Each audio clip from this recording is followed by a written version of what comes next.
Kai Sotto nagsimula na sa kanyang unang practice para sa Gilas Pilipinas at Coach Tim Cone inaasahan na malaki ang maiaambag ni Kai Sotto sa unang laban ng Gilas. And well, bago natin yan pag-usapan mga kaibigan, wag mo naman kalimutan mag-like lamang at kung medyo mabigat yan, kahit isang share na lamang po, masaya na po ako dyan. Well, malapit na nga po ang unang laban mga kaibigan ng Gilas Pilipinas, no? At yan nga po yung mangyayari sa February 22 sa kupunan or team ng Hong Kong. At dahil nga po nasa Pilipinas na itong ating pambato na si Kai Sotto, inaasahan ni Coach Tim Cone na malaki ang maiaambag ni Kai sa unang laban ng Gilas. Dahil nga po sa last 2 games ni Kai Sotto ng Yokohama kontra sa Chiba Jets, napakaganda so far ng performance ni Kai at mainit na mainit pa si Kai Sotto. Ngayong araw nga po ay sumabak na sa unang practice niya etong si Kai Sotto kahit wala pa or hindi pa kumpleto ang Gilas team.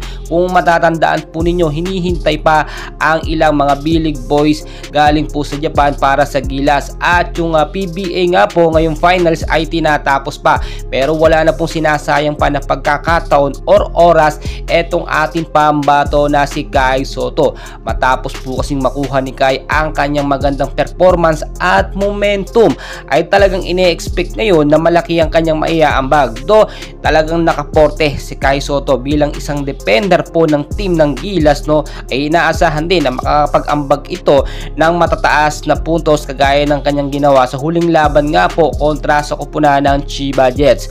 Well, alam naman natin na tayo, no, Gilas Pilipinas ngayon ang may pinakamalakas na lineup dahil nandyan din si Justin Noypi Brownlee bilang isang naturalized. At kung titignan po ninyo kung mabibigyan ba ng mahabang playing time itong si Kai Sotto, ay aasahan po natin yan. Etong si Coach Tim Cone ay napanood at inobserbahan din ang mga laruan ng ating pambato na si Kai Sotto. May mga play si Kai Sotto talaga na minsan napakababa ng kanyang puntos pero mahaba ang playing time. Bakit kamo? Kahit nandyan lamang sa loob si Kai Sotto, nahihirapan po yung mga sharpshooter or yung mga scoring machine ng kalaban. Iba talaga pag merong Kai, no, 7-footer sa loob bilang isang defender.